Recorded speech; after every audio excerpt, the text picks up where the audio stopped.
Hello YouTubers, welcome back to Blinky's Guitar Dungeon, where I know you've just been chewing your fingernails off wondering, man, when is that dude going to get back on track with that clear guitar build? And I'm going to tell you, I think we're back on track, or at least more so than we were, because let me introduce you to my little friend.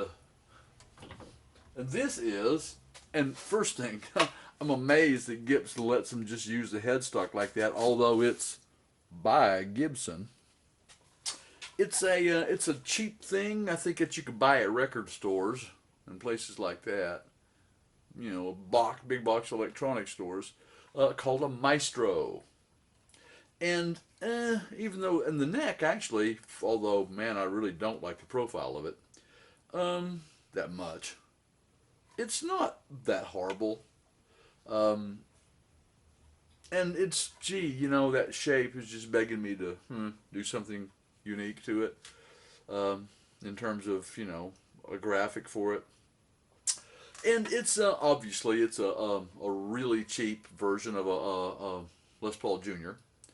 And I don't know if this pickup works or not. I've never bothered to plug it in.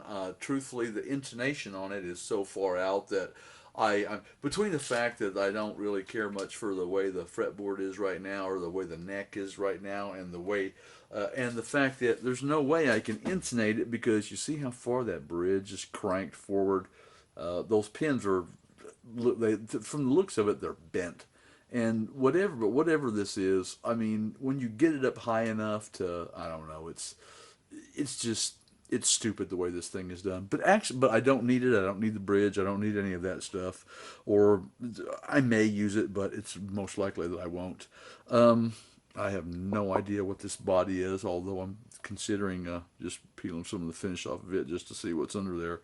But anyway, it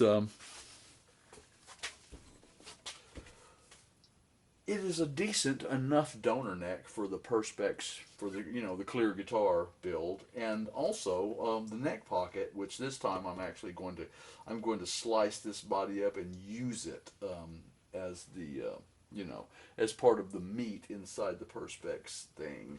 I will either shave down the top or shim the inside, but to where I can get Perspex over, and I'll cut much of this out. What I haven't done, and I think I should do right now, is to grab one of these clear. I think I'll go ahead and grab this top. I think this is the top. It's one of them anyway. And, kind of put it there and say, well, now that I'm looking at this, I've got more than enough space there to put that neck pocket in there. And so this will become, part of it will become the center block of the guitar, and everything is roughly. I mean, my pickup hole is kind of already routed out for me if I decide to leave it there, and I think I probably will, just because the bridge, the intonation point is somewhere right down here, a little bit below where this compensated bridge is actually resting right now, and so that does a little bit of my measuring for me. I may, I'm not sure. I may put a Strat bridge on it. I may do something else. I'm not sure. I'm going to look at bridges and look at what my options are, and see, talk to my friends and see who might throw an old unusual bridge at me that I might want to use. Or I might figure out a way to resurrect this thing and use it. I'm just not sure yet.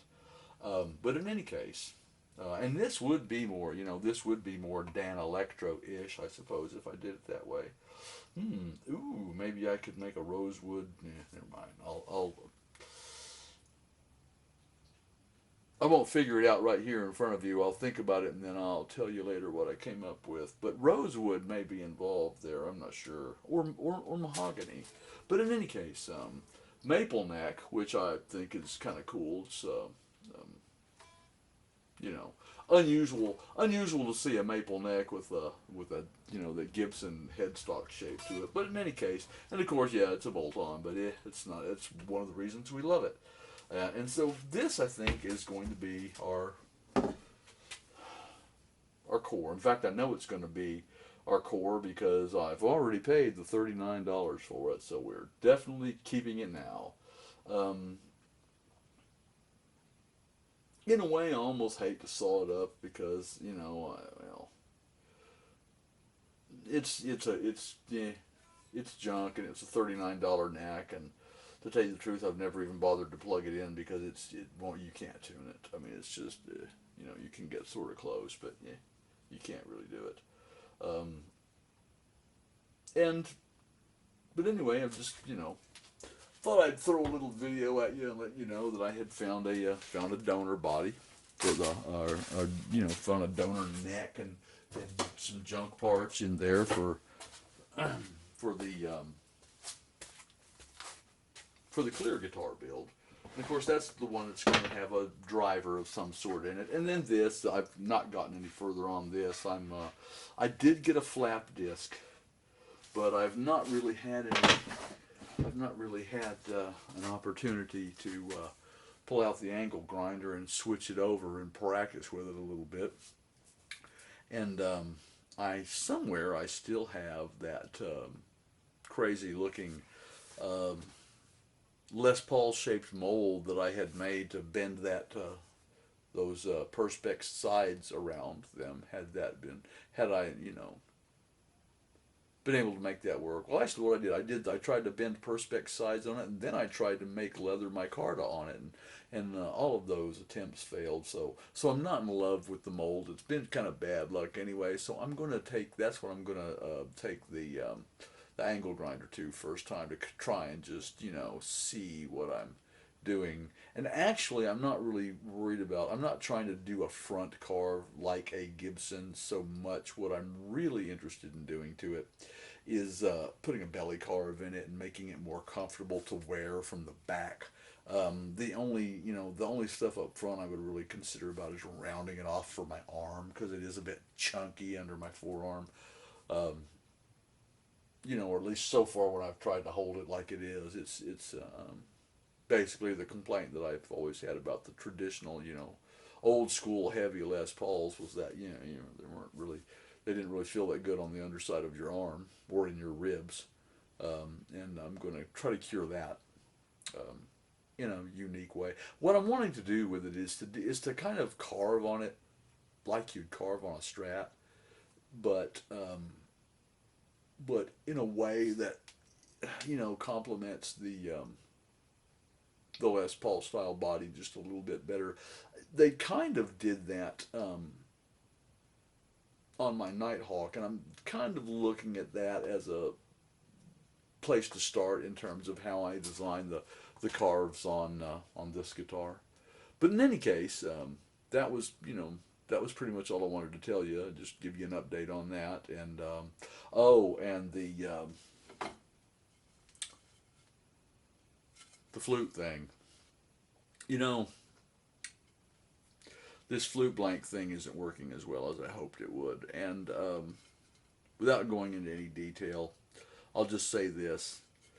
I can slice that off, the part that I've messed up. I can slice that up off and still get two pretty decent, well, actually, a material for some pretty decent knife scales out of it, which is at this point what I'm going to do with it. I've got a little planing to do on the sides, plane that down a little bit on both sides, and saw it down, saw that route out, and I've got a dagger project that I've been wanting to start. I got a blade, a pretty nice blade from Texas Knife Maker Supply, and it's going to be a gift for the Yule season, and so I'm going to.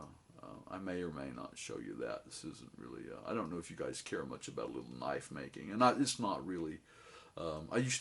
I used to be more of a knife maker than I am these days, and this really isn't making a knife. It's making some handle scales for a pre-existing knife, is what it really is. But it's an order. It's a manufactured blade. It's actually a pretty nice dagger blade, and I'll do the knife scales for it, and I will